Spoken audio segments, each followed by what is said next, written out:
Chers frères et sœurs, chers amis, membres de la grande famille de Dieu, bonjour. Laisse Jésus faire un miracle pour toi est le titre de la méditation du jour. Je lis pour vous dans Galates chapitre 5, les versets 19 à 21.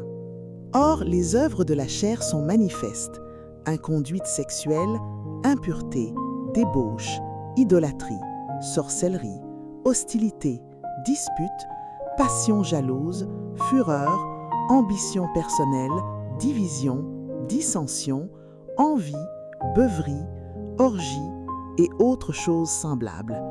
Je vous préviens, comme je l'ai déjà fait, ceux qui pratiquent de telles choses n'hériteront pas le royaume de Dieu. La créativité de la personne qui ne craint pas Dieu n'a pas de limite pour inventer le mal.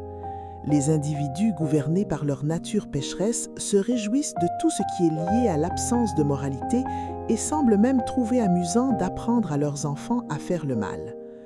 Il y a par exemple des parents qui emmènent leurs enfants adolescents chez une prostituée pour qu'ils découvrent leur sexualité, et des gens apprennent à leurs enfants à tirer avec une arme à feu pour chasser ou tuer. Comment peut-on se dépraver à ce point? La Sainte Bible appelle cela les œuvres de la chair.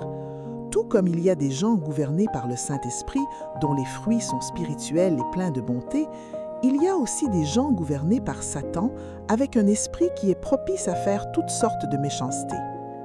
Les fruits de la chair entraînent toujours des conséquences que tu connais certainement: haine, ivresse, meurtre, enlèvement, drogue, prostitution, barbarie et tout ce que l'être humain invente. La personne gouvernée par ses passions ne peut faire que ce que lui dicte son esprit mauvais. L'apôtre Paul est allé jusqu'à dire « Misérable que je suis, qui me délivrera de ce corps de mort ?» Romains chapitre 7, le verset 24. La triste réalité est que l'être humain non seulement ne peut pas changer, mais il est aussi immergé dans son monde de péché et fait le mal naturellement. Seul un miracle pourra l'extraire des œuvres de la chair. Jésus est le seul à pouvoir accomplir ce miracle de la transformation.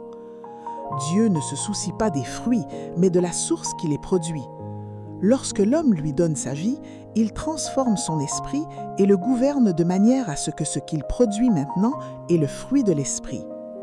Cher ami, j'ignore à quel point tu es enlisé dans la méchanceté. Tu penses peut-être qu'il t'est impossible de changer, mais Dieu est le maître des miracles.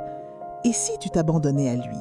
Sa puissance pourra te changer pour le mieux, car tout est par sa grâce. Approchons du Dieu des miracles par la prière. Seigneur, tu vois les profondeurs de nos cœurs et les combats que nous menons contre notre propre nature. Nous reconnaissons que par nous-mêmes, nous sommes incapables de changer. Père, nous te présentons nos vies et nos blessures. Fais ce miracle de transformation en nous. Change notre source intérieure pour que nos pensées et nos actes soient guidés par ton esprit. Nous nous abandonnons totalement à ta grâce, car tu es le maître des miracles. Amen. Que le Seigneur Jésus-Christ, qui a vaincu le péché et la mort, déverse sa grâce sur toi. Qu'il renouvelle ton esprit, qu'il purifie ta source intérieure et qu'il fasse de toi une nouvelle créature pleine de ses fruits spirituels.